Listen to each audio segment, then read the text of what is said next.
4 വിദ്യാർത്ഥികളുടെ ജീവനെടുത്ത പാലക്കാട് പനയമ്പാടം വളവിൽ അപകട സാധ്യതാ മുന്നറിയിപ്പ് നൽകിയ റിപ്പോർട്ടുകൾ ദേശീയപാത അതോറിറ്റി അവഗണിച്ചുവെന്ന് വാർത്ത പുറത്തുവന്നു. ഇന്ന് IIT, നാറ്റ്പാക് റിപ്പോർട്ടുകളിലെ ശുപാർശകളൊന്നും നടപ്പാക്കിയില്ല. റോഡിൽ സുരക്ഷാ സംവിധാനം ഒരുക്കിയിട്ടുണ്ടെന്ന് കരാറുകാർ കേന്ദ്ര സർക്കാരിനെ തെറ്റിദ്ധരിപ്പിക്കുകയും ചെയ്തു.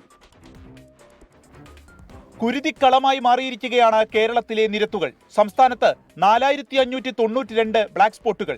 ഈ വർഷം ഒക്ടോബർ വരെ കേരളത്തിലെ റോഡ് അപകട മരണത്തിന്റെ കണക്ക് 3168 മോട്ടോർ വാഹന വകുപ്പിന്റെ അഭ്യർത്ഥന പ്രകാരം പനയമ്പാടം റോഡിനെ കുറിച്ച് പഠിച്ച പാലക്കാട് IITയുടെ റിപ്പോർട്ട് ഇങ്ങനെ: ഓവർടേക്കിനോ വാഹനങ്ങൾ തമ്മിലുള്ള അകലം പാലിക്കാനോ ഇവിടെ സാധ്യമല്ല. റോഡ് ചെരിഞ്ഞ് ഉയരത്തിലാണ്. തെന്നൽ പ്രതിരോധ ശേഷി കുറവ്. 30 കിലോമീറ്ററാക്കി വേഗപരിധി നിയന്ത്രിക്കണമെന്നും നിർദ്ദേശമുണ്ട്. റോഡ് നവീകരണത്തിന്റെ സമയത്ത് തന്നെ ലഭിച്ച ഈ റിപ്പോർട്ടിൽ ഫലപ്രദമായ ഒരു നടപടിയും കൈക്കൊണ്ടില്ല. നാറ്റ്പാക് റിപ്പോർട്ടുകളും അവഗണിച്ചു.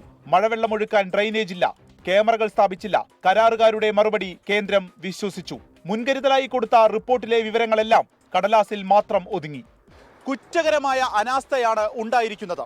ഈ പനയമ്പാടത്തു മാത്രം അടിയന്തരമായി നടപ്പാക്കേണ്ട 5 ശുപാർശകളും അവഗണിച്ചു.